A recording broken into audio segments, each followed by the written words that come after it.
What's up, guys? Welcome to the Stash Free Sports channel. Here to bring you a video discussing why the Jacksonville Jaguars are not an AFC title contender this year. Let's talk about it, guys. So, last night game, Bengals versus Jaguars, really was a summary for me and how I feel about the Jaguars. I'm not a Jaguars fan, but I've been covering them the last couple of years. Here and there. I think they're kind of like the brand new Bills. The Buffalo Bills a couple of years ago. You flash back a couple of years ago, younger Josh Allen. They made the playoffs. They made some noise. You could see the skeleton, building. It's gaining his muscles, gaining the skin, all that stuff. It's gaining the experience needed for in a couple years when they become fully developed. They're going to be tough. They're going to be a contender. Yada yada yada. The Bengals obviously missed their window, in my personal opinion, but the Jags started that process last year, made the playoffs. Crazy comeback win versus the Chargers the first round, but they're going in the right steps. Then this year, added Calvin Ridley, added some more pieces. O-line got a little better, defense got a little better. Trevor Lawrence should have took that next step. But as we all see this year, in my personal opinion, I don't see the next step as often as I should. He's had a couple good games, 300 plus yards, 100 plus 100 passer rating, stuff like that. But you still find yourself, in my personal opinion, lacking more from Trevor Lawrence. And last night, from the whole team, it was no different. The Bengals outplayed the Jaguars in every facet of the game: quarterback play, running game, defense. Like, it was like, bruh, like what in the world? How in the world how in the world did the Jags lose? But also, how were they down to Joe Burrowless Bengals? Come on, man. Led by Jake Browning. He was dueling. He was on par with Trevor Lawrence. Some say he outdueled him, but it's like, man, there's no way in the world. You have two good running backs for the Jaguars. They average about 2 yards per carry. The Bengals running backs rushed for about 5 yards per carry. Like I said, Browning was making plays. It was like, bruh, like the defense making stops. And I will say the Jaguars, they do have some O-line issues. They did put what's the left tackle, they put him on injured reserve for a knee issue, so everyone got bumped to a new position. And Walker Little, the one who was responsible for getting pushed back into Trevor Lawrence's ankle, he got hurt in that same play as well with a hamstring injury, so he left the game. So it's tough right now, but the Jags definitely lost twice last night. They lost their quarterback for a little bit. We'll see what the actual extent of the injury is. Is it a high ankle sprain? But we do know for sure that the ankle sprain is on his plant foot, and that can be tough depending on the severity of the ankle injury. Also with the O-line issues, as it was just said, Christian Kirk got a little banged up last night. The D tackle, I forgot his name now, but he got banged up. So they got to take some time to really get back healthy. And but they should be fine as far as scheduling, as far as making the playoff goes. They did themselves a favor at least by starting 4-1 in their division, early on during the season. So they had a huge win over the Texans, I believe, last week. So that really helped the team out there. But looking at their schedule, it's not going to be easy. Have the Browns, who have been losing lately. But obviously Deshaun Watson's out. DTR missed last game with a concussion. Joe Flacco started a move I predicted should and end up did happening. Can CJ Beathard, if Lawrence doesn't play, which is probably unlikely, but if Lawrence doesn't play, will CJ Beathard outdo a Joe Flacco? That's a question. Can the running game get going versus the Browns team? Another good question. Then you have the Ravens. Ravens after that. Without Trevor Lawrence, you would think the Jags would lose that matchup. Then you have the Jags versus Bucks. Bucks aren't easy at all. Jags versus Panthers should be a W no matter who plays. The Panthers are garbage this year. Then last game of the season, Jags versus Titans. You never know. Will Levis, DeAndre Hopkins not on the same page as of right now. we'll see what happens in a couple of weeks. But I would lean towards a win. But like I said, a win for the Jags. But like I said earlier, the Bengals outrushed them. You have Derrick Henry. So you never know.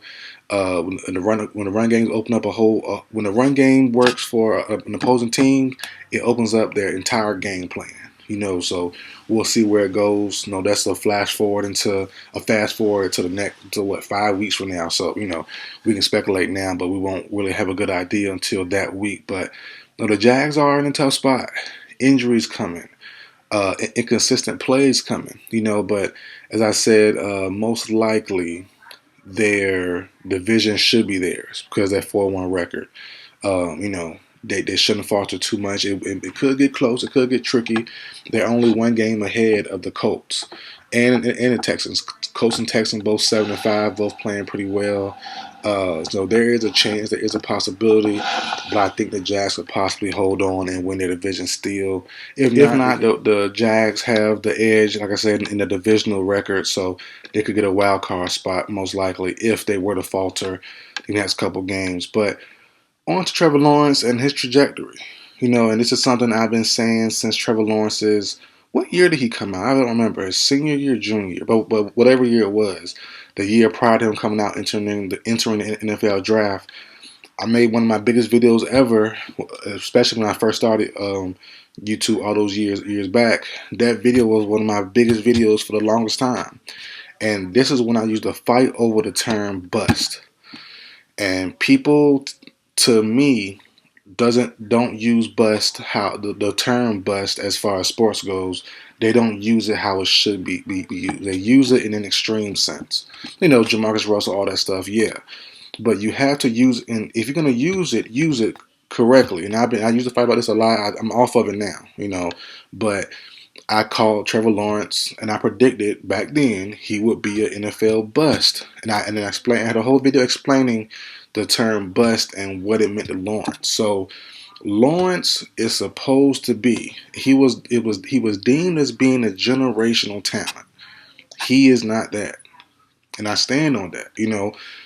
I was young doing that video then. I'm 28 now. I was probably, he been in the league for a little minute now, 4 years? So I was 24, 23, 24? No, I did a year prior to him coming out of the draft. I was about 22, 23 doing that video. Not knowledgeable as I was now, not experienced as I was now. I see the game differently. Some takes have changed over the years, but that one, him and my Chase Young video from back then, those videos will always stand true. Will always be one of my better videos because I was new to the game, but those two were one of my first highest rated videos, highest viewed videos. And people stuck to those videos, and I made great points, all that good stuff, and those points still stand now. The inconsistent play of Trevor Lawrence will always hold him back. The glaring misses, the glaring accuracy issues, that happens here and there, but they're in tight moments sometimes. Sometimes when Lawrence is going, he is pinpoint, he's accurate, he's deadly, but other times it can get away from him a little bit. He had some misses last night also, prior to the injury. So, everybody's not going to be perfect. But I think there's too often times Lawrence isn't playing up to par than what he should. His numbers aren't really great. His play isn't really great at all times. He has a full cast of weapons, but they aren't really utilized to its full capacity, in my opinion.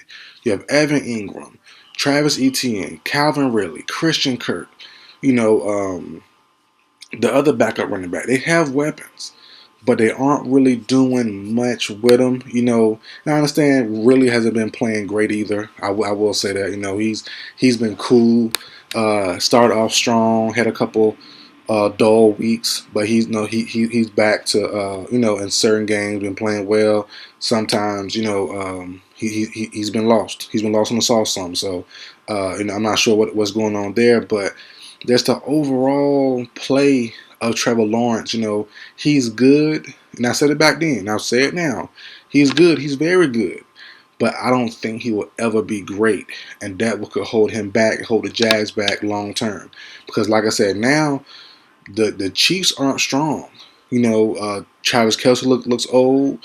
Pat Mahomes and receivers have no chemistry for some reason. The receivers can't get open. The defense is strong. But it's like, man, the Chiefs have a little chink in the armor this year. The Ravens are the Ravens. I don't trust Lamar Jackson either. His playoff history is definitely not one to really, be heralded. You have the Chargers. Well, the Chargers aren't really in the playoff hunt. You have the Bills, who could sneak in the playoffs, but they probably won't. You have who else is out there on the AFC side? The Colts, Texans. No, they're too young. It's like, this year is the perfect year, and it's still not too late. But like I said, the injury kind of changes things and kind of hurts the Jags some. But you know, this year is the pan out to be the perfect year for the Jags to take over the AFC and really make a stamp on it. The Bengals, that's what it is. Joe Burrow's out, for the whole year. So it's like, the it was easy for the Pickens. It should have been there for the Jags. Everything panned out. Quarterbacks hurt. Chiefs not strong. The Ravens are the Ravens, in my opinion. This should be, the Bills are struggling.